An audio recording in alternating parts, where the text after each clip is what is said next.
Welcome to CMI classes. Friends, आज हम आपके लिए लेके आए हैं भारत का भूगोल। ये आपका नया कोर्स है और इसमें भी आज हम बात करने वाले हैं भारतीय अपोहा तंत्र के बारे में। तो चलिए स्टार्ट करते हैं। भारतीय अपोहा तंत्र। अपोहा तंत्र। तो सबसे पहले देखते हैं कि हम अपोहा तंत्र होता क्या है। ठीक है, अपोहा तंत्र उसको बोलते हैं जब एक मुख्य नदी और सहायक नदी और उसकी वितरिकाएं, जब ये तीनों मिलकर किसी भू आकृतिक दृश्य का निर्माण करती हैं, उसको अपोहा तंत्र कहते हैं। ठीक है, इसका एक दूसरा शब्द आता है अपोहा प्रतिरूप। अपोहा प्रतिरूप किसको बोलेंगे? जब हम ऊंचाई पर जाते हैं तो नीचे जो भू दृश्य दिखाई देते हैं उसको अपोहा प्रतिरूप बोलते हैं। तो अपोहा प्रतिरूप के बारे में देखते हैं। अपोहा प्रतिरूप, अपोहा प्रतिरूप यह है दो प्रकार का होता है। अपोहा प्रतिरूप पहला है इसका उत्पत्ति के आधार पर, उत्पत्ति के आधार पर, और सेकंड है इसका संरचना के आधार पर, संरचना के आधार पर। अब उत्पत्ति के आधार पर भी इसको दो भागों में बांटा गया है। इसके भी दो भाग कर देते हैं अपन। पहला है पूर्ववर्ती नदियां, दूसरा है अनुवर्ती नदियां। उत्पत्ति के आधार पर दो भाग, पूर्ववर्ती नदियां और अनुवर्ती नदियां। सबसे पहले हम बात करते हैं पूर्ववर्ती नदियों की। देखो, पूर्ववर्ती नदी होती क्या है? सबसे पहले यानी कि जो पहले से ही मौजूद है, यानी कि ऐसी नदियां जो हिमालय के उत्थान से भी पहले मौजूद थी। तो कौन सी नदियां हैं जो हिमालय के उत्थान से पहले थी? सबसे पहले ही नदी थी सिंधु नदी, सिंधु नदी। दूसरी आती है सतलज नदी। तीसरी है ब्रह्मपुत्र नदी।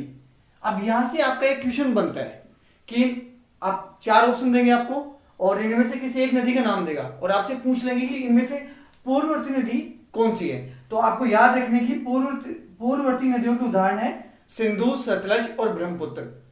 अब इनकी विशेषता क्या है कि ऐसी नदियां ये किसी ढाल के अनुसार नहीं बहती हैं, ये ढाल को काट कर बहती हैं। क्यों बहेंगी?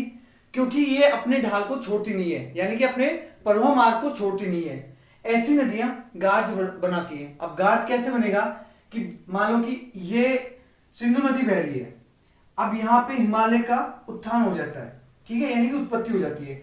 अब ये यहां से इसको जब टकराती ना, तो ये ऐसे ढाल के अनुसार नहीं बहेगी, ये सीधी बहती जाएगी, क्योंकि ये ढाल को काटती है, ना कि ढाल के अनुसार बहती है। तो जो पूर्ववर्ती नदियों का जो उदाहरण है, एक विशेषता है, ये ढाल को काटती हैं। ठीक है, ये आपको याद रखना है कि ऐसी नदियां ढाल को काटती हैं, ये अपने जो मार्ग में जो बाधा आती है उसको काटकर आगे बहती है। अगर ये काटेगी तो यहां गार्ज बनेगा, ठीक है, यहां गार्ज बनेगा, ये गार्ज का निर्माण होगा। गार्ज किसे कहते हैं? एक गहरी खाई होती है और इससे भी जो गहरी खाई होती है उसको कैनियन बोलते हैं। तो गार्ज एक बहुत ही बड़ा गर्त होता है जिसको गार्ज बोलते हैं। ठीक है, तो पूर्ववर्ती नदियां गार्ज का निर्माण करेगी। और सेकंड बात इसकी कि ये ढाल के अनुसार ना बहकर ढाल को काटती हैं। ये अपनी बात होगी पूर्ववर्ती नदियों की। आगे चलते हैं अनुवर्ती नदियां। अनुवर्ती नदियां अपने ढाल के अनुसार बहती हैं, ये ढाल के अनुसार बहेंगी, ढाल के अनुसार। अब ढाल के अनुसार कैसे बहेंगी? जैसे अपना प्रायद्वीप भारत है, इसका ढाल पूर्व की ओर है, ठीक है, तो ये सारी नदियां ना ढाल के अनुसार होती हुई पूर्व की तरफ बहती हुई बंगाल की खाड़ी में गिरती हैं। सेकंड बात इसकी, जो भी प्रायद्वीपीय नदियां हैं वो अनुवर्ती नदियों के एग्जाम्पल्स हैं, केवल नर्मदा, तापी और पेरियार नदी को छोड़कर। ठीक है, चाहे तो आप इसका स्क्रीनशॉट ले सकते हैं यहां तक अपनी बात होती है कंप्लीट उत्पत्ति के आधार पर। इनकी दूसरी विशेषता कि जो प्रायद्वीप की सभी नदियां हैं, ये ऐसे लिखते हैं कि प्रायद्वीप नदियां, क्वेश्चन मार्क, लेकिन आपको नर्मदा, तापी और पेरियार इन तीनों को छोड़कर बाकी सभी नदियां अनुवर्ती नदियों में आएंगी। तो यहां तक अपनी उत्पत्ति के आधार पर बात समाप्त होती है और नेक्स्ट देते हैं संरचना के आधार पर।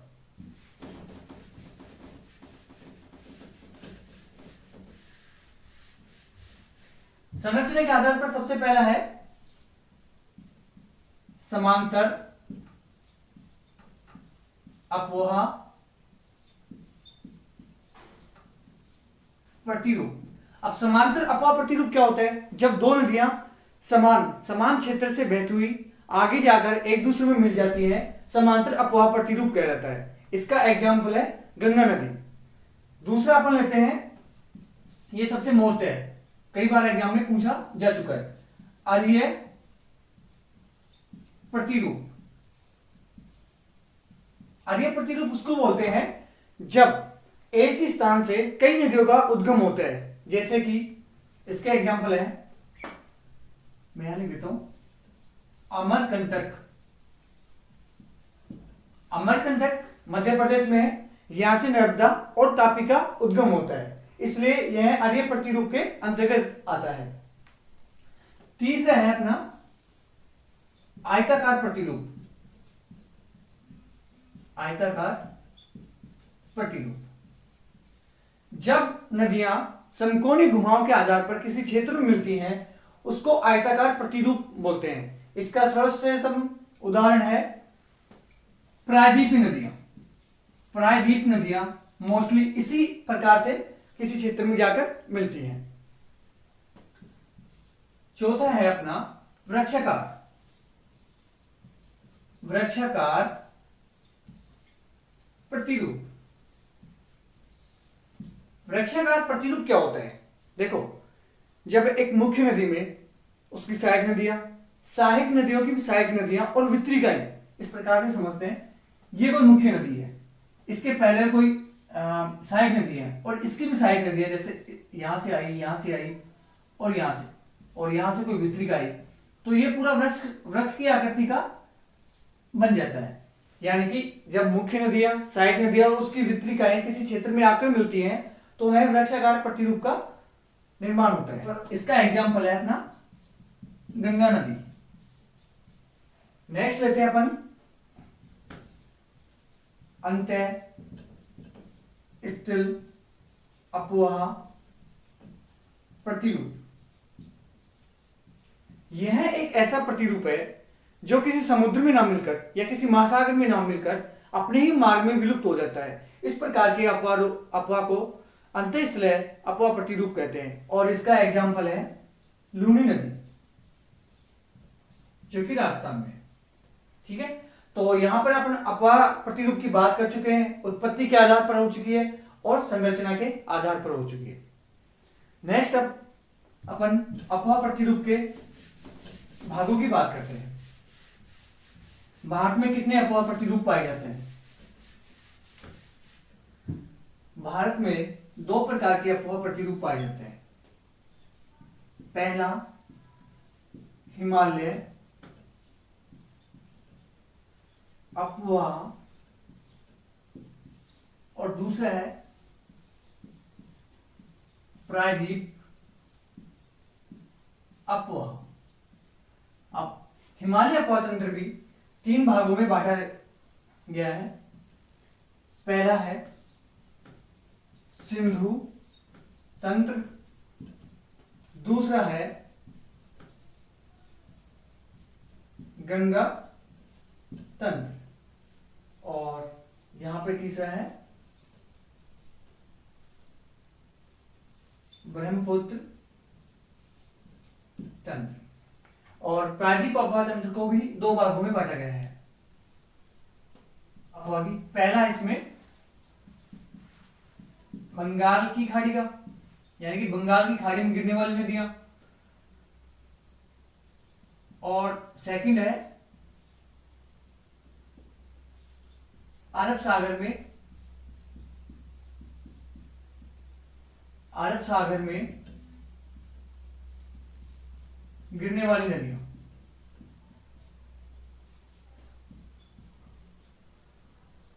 तो इस प्रकार से दो भागों में बांट दिया गया है, पहला हिमालय पोआ और दूसरा प्रायद्वीपीय पोआ। तो सबसे पहले अपन हिमालय पोआ तंत्र की बात करते हैं और उसमें भी सिंधु नदी तंत्र की बात करते हैं। तो चलिए शुरुआत करते हैं सिंधु नदी तंत्र से। यहां से अपनी जो यहां से आपके क्वेश्चन बनते हैं वो मोस्टली इसी क्षेत्र से बनते हैं, जो भी नदी तंत्र है। तो सबसे पहले अपन सिंधु नदी तंत्र की बात करते हैं।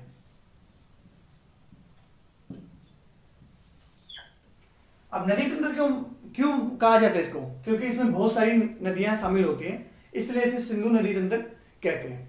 देखिए, अब पहले इसकी बात करते हैं कि इसकी उत्पत्ति कहाँ होती है, ये कहाँ जाके गिरती है, किन देशों से होकर बहती है, इसकी लंबाई चौड़ाई क्या इतना इंपॉर्टेंट नहीं है, लेकिन फिर भी बात करेंगे अपन, और इसकी कैसी कैसी विशेषताएं हैं। तो सबसे पहले बात करते हैं कि सिंधु नदी का उद्गम तिब्बत के, ये तिब्बत है, तिब्बत की मानसरोवर झील के पास चेमा युंग और ये डुंग नामक ग्लेशियर है, यहां से इसकी उत्पत्ति होती है। यहां से निकलने के बाद कुछ इस प्रकार से यह नदी चलती है और यह पाकिस्तान में होकर अरब सागर में गिरती है। कहां से निकली? चेमायुंग ग्लेशियर से, जो कि तिब्बत में है। तो पहली बात तो ये कि ये हो गया अपना चीन, ये हो गया भारत, ठीक है, ये भारत। तो यह सिंधु नदी तंत्र एक अंतरराष्ट्रीय नदी तंत्र है, जो कि चीन, भारत और पाकिस्तान में, यानी तीन देशों में यह बहती है। यह नदी तिब्बत से निकलने के बाद लद्दाख और जास्कर श्रेणी को काटकर आगे बढ़ती है, यानी इनके बीच में उत्तर से पश्चिम की ओर बहती है। उसके बाद ये है लेह नामक स्थान पर, जो कि लद्दाख में स्थित है, लेह जिले में बहती है। और सिंधु नदी के ऊपर लेह जिला स्थित है, यानी कि भारत का एकमात्र स्थान है जहां से सिंधु नदी गुजरती है। उसके बाद यहां गिलगित नामक स्थान पर यह एक गहरे गाज का निर्माण करती है, और उसके बाद यह दक्षिण में होकर, गिलगित के दक्षिण में होकर पाकिस्तान में चली जाती है और कराची से पहले यह अरब सागर में गिर जाती है। अब बात करते हैं कि गाज का निर्माण क्यों करती है?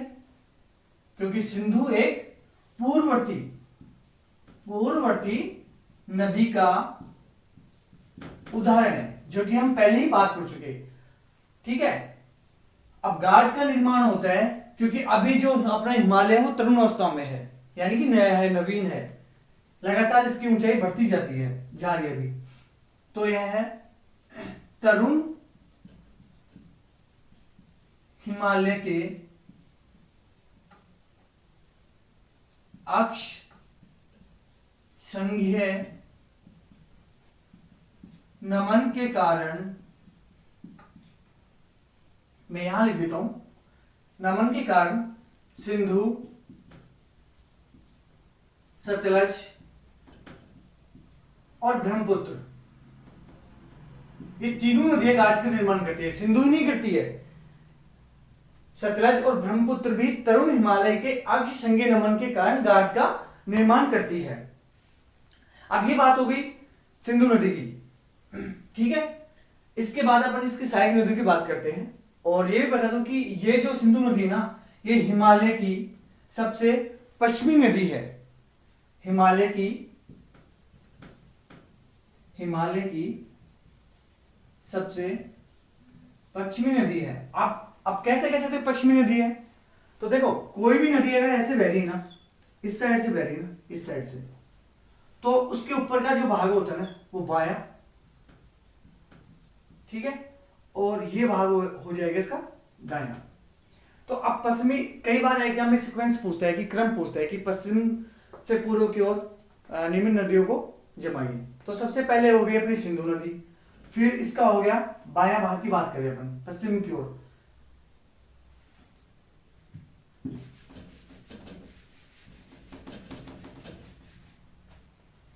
पहली सिंधु,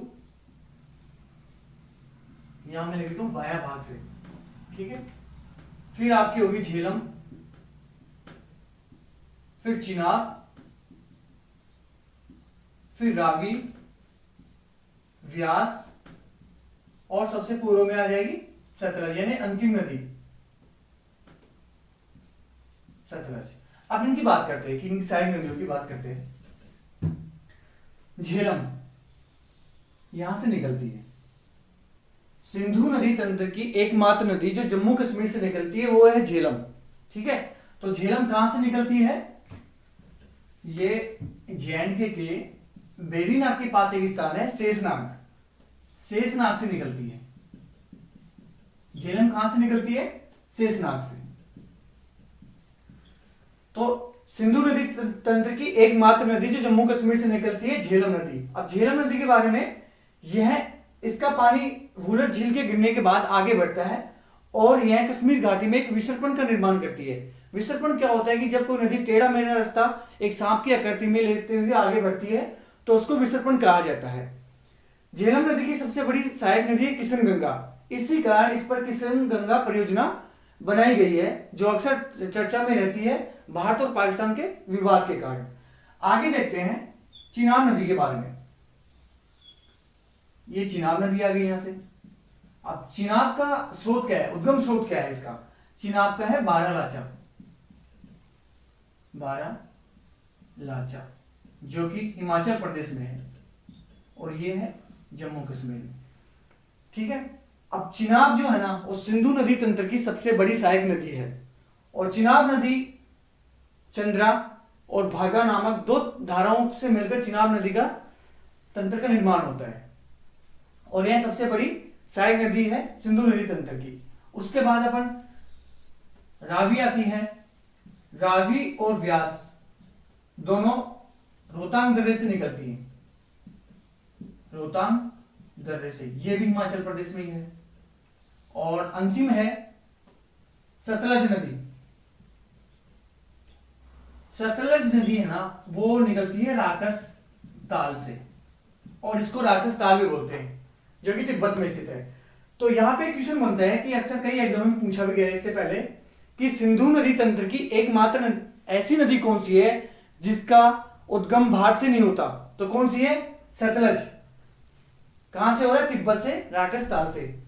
झेलम का जम्मू कश्मीर से, चिनाब का बारालाचा जो कि हिमाचल में है और रावी और व्यास का रोहतांग दर्रे से जो कि हिमाचल में है। तो इस प्रकार से सतलज नदी का उद्गम भारत से नहीं होता, ठीक है। अब एक छोटी सी बात, ये जो व्यास नदी ना ये सतलज की सहायक नदी है और इसके बारे में एक सबसे बड़ी बात है कि इसका पानी पाकिस्तान तक नहीं जाता, यानी कि ये पूर्णतः भारत में बहने वाली नदी है। तो यहां पे एक क्वेश्चन बनता है कि सिंधु नदी तंत्र की ऐसी कौन सी नदी है जिसका पानी पाकिस्तान तक नहीं पहुंच पाता, तो कौन सी है, व्यास नदी जो कि पूर्णतः भारत में बहती है। अब इन चारों नदियों का पानी एक जगह मिलता है और सतलज उसको लेके आगे बढ़ती है और ये पाकिस्तान में एक जगह है मिठानकोट, मिठानकोट ये पाकिस्तान में है। तो सतलज नदी इन चारों का पानी लेके आगे बढ़ती हुई मिठानकोट के पास एक पंचनद बनाती है, यानी कि यहां पे पंचनद का निर्माण होता है और इसी जगह है सिंधु नदी में मिल जाती है। तो पंचनद कहां स्थित है, मिठानकोट पाकिस्तान के पास। तो अब पहले अपन पंचनदों की बात करते हैं, उससे आगे बढ़ते हैं। अगर आप स्क्रीनशॉट लेना चाहो तो ले सकते हैं। तो अपन पंचनद की बात कर रहे थे, तो जानते हैं कि पंचनद कौन कौन से हैं और उनसे निर्मित दोआब क्षेत्र कौन से हैं और नदी तंत्र कौन से हैं। तो चलते हैं। पंच नद से निर्मित दोआब क्षेत्र। अब दोआब क्या होता है? दोआब उसको बोलते हैं कि जब दो नदियों के बीच की जो भूमि होती है ना, उसको दोआब बोलते हैं। तो ये तो हो गया अपने दोआब क्षेत्र, दोआब क्षेत्र। और इधर करते हैं अपन नदी क्षेत्र।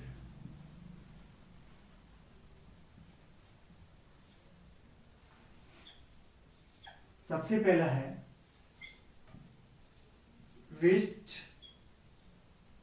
सॉरी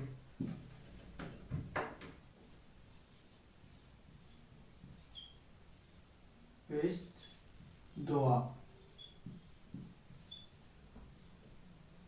देखो अब नदी क्षेत्र कौन सा है इसमें?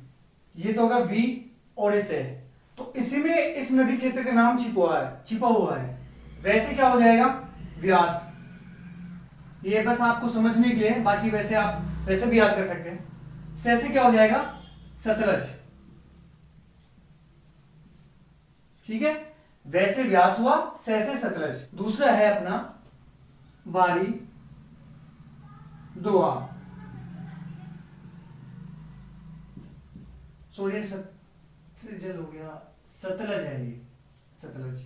बारी दोआब। आप फिर से देखो, अपन व्यास को, या तो कई लोग व्यास भी बोलते हैं और कई व्यास बोलते हैं, तो वैसे तो क्या हो गया? व्यास। और रैसे क्या हो गया? रावी। जो बारी दोआब क्षेत्र है ना, उसका नदी क्षेत्र है व्यास और रावी। तीसरा अपन देखते हैं चार्ज। चार्ज दोआब।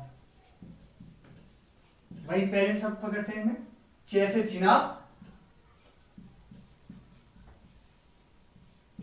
और जैसे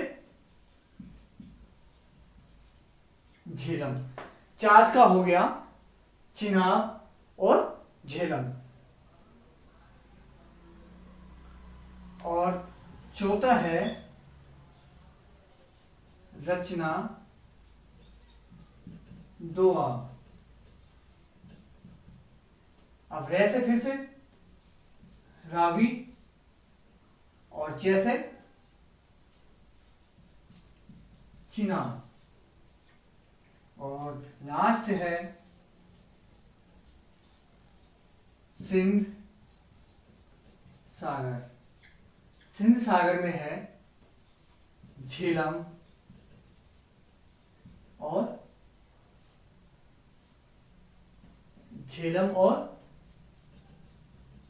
सिंधु।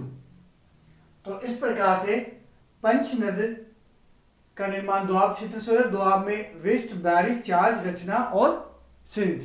और नदी क्षेत्र आपका इसके साथ दिया हुआ है, आप चाहें तो स्क्रीनशॉट ले सकते हैं इसका। पंचनद के बाद अब हम नदियों को पढ़ने जा रहे हैं, जो सिंधु नदी की सहायक नदियां और सिंधु नदी के बारे में। तो चलिए जानते हैं सिंधु नदी के बारे में। वैसे तो हम बात कर चुके हैं, फिर भी एक बार और देखते हैं। सिंधु नदी पहले ही बता चुके हैं कि सिंधु नदी का जो उद्गम है वो तिब्बत के मानसरोवर झील के पास चेमायुंगडुंग ग्लेशियर से होता है। ठीक है, इसकी कुल लंबाई 2880 किलोमीटर है। इसकी कुल लंबाई हो गई उद्गम से। ठीक है, अब भारत में कितना किलोमीटर बहती है? ये 1,1,1,4 किलोमीटर भारत में बहती है। ठीक है, और यह हिमालय की सबसे पश्चिमी नदी है। यह हिमालय की सबसे पश्चिमी नदी है। यह हिमालय की सबसे पश्चिमी नदी होने के बाद पाकिस्तान की राष्ट्रीय नदी है और यह पाकिस्तान की सबसे बड़ी नदी है। सिंधु नदी लद्दाख व जास्कर श्रेणियों के मध्य बहती है। यह केवल भारत के लेह जिले से गुजरती है। यह लेह जिले से होकर गुजरती है। उसके बाद यह गिलगित में गाज बनाती है। गिलगित में गाज। ठीक है। उसके बाद ये पाकिस्तान में मिठानकोट के पास पंचनद में शामिल होकर कराची से पूर्व अरब सागर में गिरती है।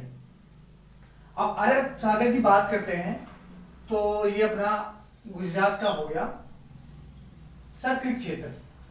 पहले ये द्वीप था सर्किट, नाम तो सुना होगा आपने सर्किट, और इसी को बोलते हैं 24 डिग्री चैनल, सर क्रिक या 24 डिग्री चैनल। पहले यह द्वीप था, लेकिन सिंधु नदी के अवसाद और निक्षेप के कारण इसमें लगातार जमाव होता गया और यह मुख्य भूमि से जुड़ गया बाद में। अब सर क्रिक है ना, ये पाकिस्तान और भारत में अक्सर विवाद का कारण बनता है, इसलिए यह चर्चा में रहता है। अब बात करते हैं सिंधु नदी की सहायक नदियों की। सिंधु नदी की सहायक नदियां कौन कौन सी है, कौन सी नदियां इसके बाएं तट से आकर मिलती हैं, कौन सी नदियां इसके दाहिने ओर से आकर मिलती हैं। सबसे पहले बात करते हैं सिंधु नदी की बाईं ओर से मिलने वाली नदियों की। तो सबसे पहले है झेलम, बाईं ओर से झेलम, चिनाब, रावी, व्यास और सतलज। ये नदी है ना जो सिंधु नदी के बाईं ओर से आकर मिलती है। तो सबसे पहले बात करते हैं झेलम नदी की।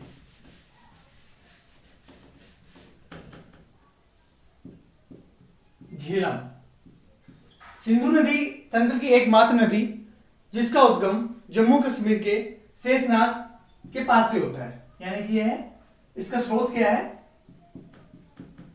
शेषनाग, शेषनाग जम्मू कश्मीर, यानी कि एकमात्र नदी है सिंधु नदी तंत्र की जो जम्मू कश्मीर से निकलती है। इसके बाद क्या होता है, ये वूलर झील में अपना पानी गिराती है, वूलर झील, ठीक है।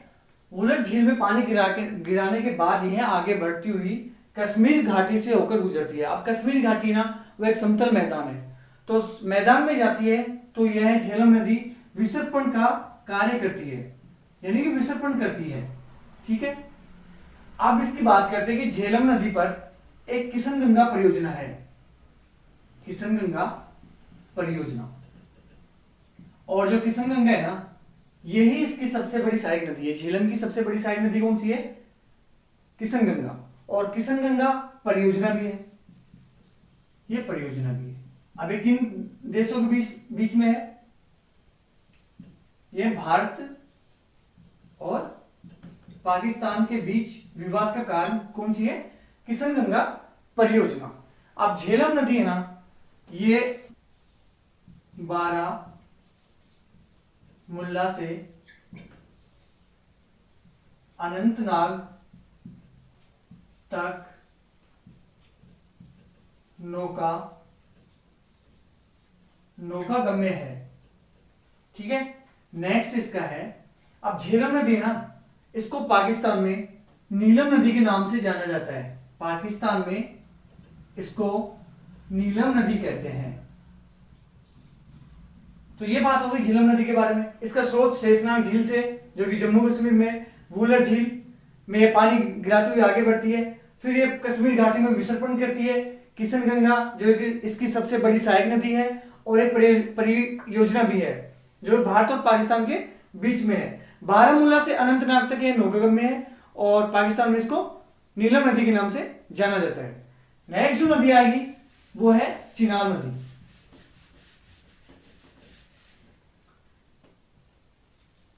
चिनाब, देखो चिनाब है ना जो दो धाराओं से मिलकर बनी है। पहली धारा है इसकी चंद्रा और दूसरी है भागा। चंद्रा और भागा के मिलने के बाद चिनाब कहलाती है। इसका जो उद्गम स्रोत है वो है बारालाचा।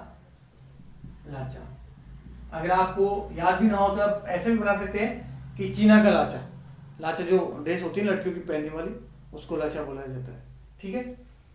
अब चिनाब के बारे में एक सबसे बड़ी विशेषता ये है कि ये जो सिंधु नदी तंत्र की है ना, सबसे बड़ी सहायक नदी है। यह है सबसे बड़ी सहायक नदी। किसकी है? सिंधु तंत्र की। इस पर कुछ परियोजना भी चलती है। तो पहली है कौन सी? दुलस्ती सलाल लाल, और तीसरी है बगलिहार। इस पर कौन कौन सी है? दुलस्ती, सलाल और बगलिहार परियोजना भी है। तो चिनाब के बारे में जानते हैं। चंदर और भागा के मिलने के बाद यह चिनाब कहलाती है। 12 लाचा दर्रे से इसका उद्गम होता है, जो कि हिमाचल प्रदेश में है, और यह सिंधु नदी तंत्र की सबसे बड़ी सहायक नदी है। नेक्स्ट जो नदी आती है अपन लेते हैं व्यास नदी। व्यास का उद्गम स्रोत रोहतांग दर्रा हिमाचल प्रदेश। यह सतलज की सहायक नदी है। सहायक नदी, ठीक है। यह है पूर्णतः भारत में बहती है। यह इस नदी की सबसे बड़ी विशेषता है कि यह पूर्णतः भारत में बहती है। यानी कि अब क्वेश्चन कैसे आता है कि एकमात्र नदी कौन सी है जो कि सिंधु तंत्र नदी की जो भारत में बहती है? तो व्यास नदी है ना, वो सिंधु नदी तंत्र की एकमात्र नदी है जो कि पूर्णतः भारत में बहती है। इसका पाकिस्तान में पानी नहीं पहुंच पाता इस नदी का। नेक्स्ट नदी आएगी सतलज।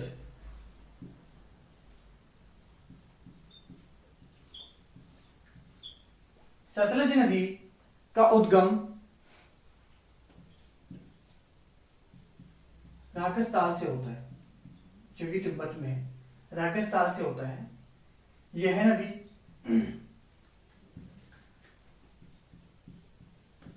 सिपकला दर्रा से भारत में प्रवेश करती है। भारत में प्रवेश करती है ना, तो उससे पहले इसमें एक नदी मिलती है। यानी कि कई बार क्वेश्चन कई एग्जाम में आया था कि सतलज नदी भारत में प्रवेश करने से पहले कौन सी नदी मिलती है? तो उस नदी का नाम है स्पति नदी। तो स्पति नदी है ना, जो कि सतलज जब भारत में प्रवेश करती है उससे पहले इस नदी में मिल जाती है। इस नदी पर भाखड़ा नांगल बांध बना हुआ है। भाखड़ा नांगल बांध, और यह सिंधु की एकमात्र नदी है जिसका उद्गम भारत से नहीं होता। एकमात्र नदी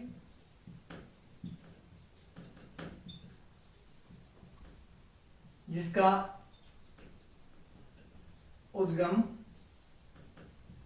भारत से नहीं होता। जब ये भारत में पंजाब में प्रवेश करती है उससे पहले 400 किलोमीटर तक यह सिंधु के समानांतर बहती है। उसके बाद यह पंजाब के मैदानी क्षेत्र में प्रवेश करती है। दाईं ओर से मिलने वाली नदियां, दाईं ओर से मिलने वाली नदियों की एक विशेषता है कि ये सारी नदियां ना वो सुलेमान पर्वत से निकलती हैं। तो कौन सी है? खुर्रम, तोची, गोमल, कंदर। ये दाईं ओर से मिलने वाली है, और बाईं ओर से मिलने वाली तो आपको पहले ही पता होगी। बाईं ओर से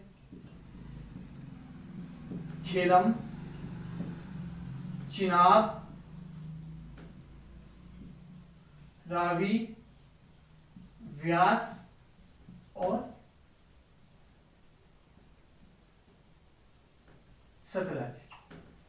तो ये आपको क्रम याद रखना है, यहां से कई बार क्वेश्चन बनते हैं। तो आज की क्लास में बस इतना ही। अगर वीडियो अच्छा लगा हो तो प्लीज़ कमेंट्स कीजिए, लाइक कीजिए और शेयर कीजिए। थैंक्स।